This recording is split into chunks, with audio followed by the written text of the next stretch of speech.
वो पागल लड़की। यह कहानी एक कल्पना मात्र नहीं है। यह एक ऐसी लड़की की सच्चाई है जिसने जीवन भर संघर्ष ही किया, जिसने अपनी जिंदगी को सफल बनाने के लिए अपने आप से, समाज से झगड़ा किया। जबलपुर वह शहर है जहां पर उस लड़की का जन्म हुआ था। उसका नाम बड़े प्यार से रखा गया था, पूजा। पर कोई नहीं जानता था वह लड़की अपने किस्मत में क्या लेकर आई है। जब वह 2 साल की हुई तो कोई भी बात को समझा नहीं करती थी। उसकी माँ हर दिन उस लड़की में परिवर्तन देखा करती थी। वह छोटी सी बच्ची के मुंह से माँ शब्द सुनने के लिए तरसा करती थी, पर उसकी माँ को यह नहीं पता था कि उसकी लड़की में कुछ कमी है। एक दिन अचानक से उस लड़की को दौड़े पड़े और वह जमीन पर लौटने लगी। यह देखकर उसकी माँ घबरा गई और भागकर डॉक्टर के पास ले गई। डॉक्टर ने चेक किया पर उस लड़की की परेशानी को समझ नहीं पाया और दूसरे डॉक्टर के पास भेज दिया। इसी तरह उसकी माँ ने कई डॉक्टर के पास जाकर अपनी बेटी का इलाज कराने की कोशिश की। सभी डॉक्टर यह बात समझ नहीं पाए कि बेटी को क्या हुआ है। वह लड़की बोल नहीं पाती थी, ना कुछ समझ पाती थी। माँ बड़ी परेशान हो गई थी। बेचारी घर घर में बर्तन मांजकर और इडली की दुकान लगाकर अपनी बेटी का इलाज कराया करती थी, क्योंकि उसका पति निकम्मा था, कोई कामकाज नहीं किया करता था। माँ ने हिम्मत नहीं हारी और फिर डॉक्टर के पास ले गई। डॉक्टर बोला, आपकी लड़की पागल है, इसे पागल खाने में भेज दो। माँ गुस्सा कर बोली, डॉक्टर साहब मेरी लड़की पागल नहीं है। और फिर वह वहां से घर चली आई। लड़की 4 साल की हुई। उसके स्कूल जाने का समय आ गया था, लेकिन उस लड़की को दौरे पड़ना बंद नहीं हुए। उसे स्कूल में भी दौरे पड़ जाया करते थे। वह जमीन पर लौटने लगती थी। कभी कभी जब वह अपने दिमाग पर काबू नहीं कर पाती थी, उसे अंदर से कई प्रकार की तकलीफ होती थी। उसे स्कूल के बच्चे हमेशा परेशान करते थे। सीधी सादी भोली भाली सी लड़की, उसे क्या पता था कि उसके दिमाग में परेशानी है। हद तो तब हो गई जब एक दिन स्कूल की टीचर ने उसकी माँ को बुलाई। बोली, आपकी लड़की तो पागल जैसी हरकतें करती है। उसकी माँ बोली, टीचर जी मेरी बेटी पागल नहीं है, वह बस बीमार है। पर स्कूल की टीचर कहाँ मानने वाली थी। उस लड़की को स्कूल से निकाल दिया गया। माँ परेशान रहने लगी। फिर दूसरे स्कूल में दाखिल कराया गया।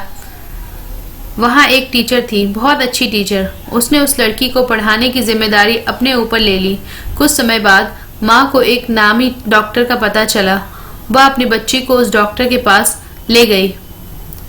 डॉक्टर ने चेक किया और बताया कि आपकी लड़की पागल नहीं है। नाम बताओ जिसने इस लड़की को पागल कहा है। मैं इसे ठीक करूंगा। बस इसके पेट में एक पटार है जो धीरे धीरे इसके दिमाग में चढ़ने की कोशिश कर रही है, जिसकी वजह से इसको दौड़े आते हैं। मैं इस पटार को निकाल कर नए तरीके से इलाज करूंगा। डॉक्टर की मेहनत सफल हुई।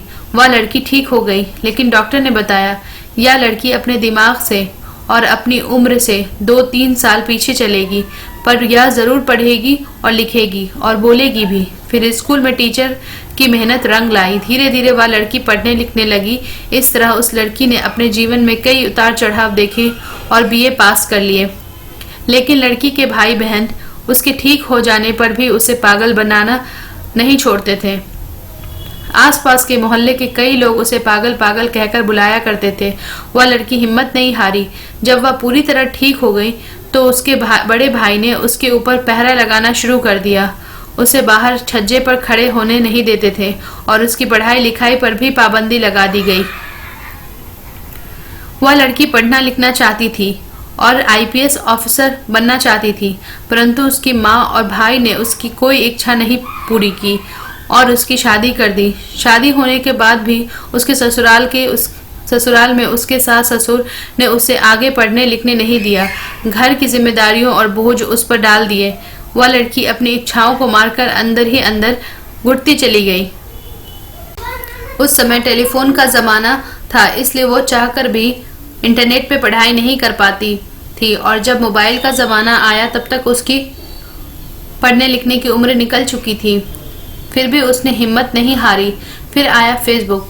उसने उसके माध्यम से अपनी पहचान बनाने की ठानी। उसे कविता, शायरी, लेखने का काफी शौक था।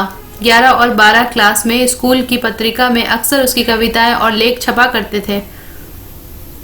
इसी में वह खुश हो जाया करती थी, लेकिन शादी के बाद उसकी इच्छा दफन होकर रह गई थी।